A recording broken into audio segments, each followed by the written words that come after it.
Hello, আসসালামু আলাইকুম viewers, আশা করি ভালো আছেন। আজকে আপনাদের জন্য 2025-এর মধ্যে লাক্সারি ঝাড়বাতি সিলিং ফ্যান এসলাম, এটা ডাবল বেয়ারিং অ্যান্ড 42 ইঞ্চি, মাত্র 36 ওয়াট।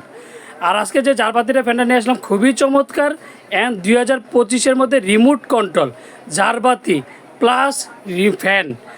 আর সাথে কী কী পাবেন, দুইটা করে ক্যানাপি পাবেন অ্যান্ড রড পাবেন। আর খুবই চমৎকার যেটা সাউন্ড সারা সিলিং ফ্যান অ্যান্ড ঝাড়বাতি। এটা মন চাইলে আপনি ঝাড়বাতি ইউজ করতে পারবেন, মন চাইলে শুধু ফ্যানও ইউজ করতে পারবেন। কালার হবে 3টা কালার, খুবই চমৎকার। 2025-এর মধ্যে আমরা ঢাকার মধ্যে ক্যাশ অন ডেলিভারি 64 টাকা, আমরা হোম ডেলিভারি দিই। 3টা কালারে কিন্তু আমাদের কাছে বর্তমানে অ্যাভেলেবেল পাবেন। তো ধামাকাটা প্রাইস থাকবে মাত্র 18,500 টাকা। 18,500 টাকা ঢাকার মধ্যে ক্যাশ অন ডেলিভারি, ঢাকা 64 জেলা, টেকনাফ থেকে তেঁতুলিয়া আমরা হোম ডেলিভারি দিই। অর্ডার কনফার্মের জন্য অবশ্যই বিকাশে 500 থেকে 1000 টাকা বিকাশ, আর বাকি টাকা সুন্দরবন বলেন, পাঠাও বলেন, রেড এক্স বলেন, যে কোনো কুরিয়ার মধ্যে দিতে হবে। আসসালামু আলাইকুম, ভালো থাকবেন, সুস্থ থাকবেন।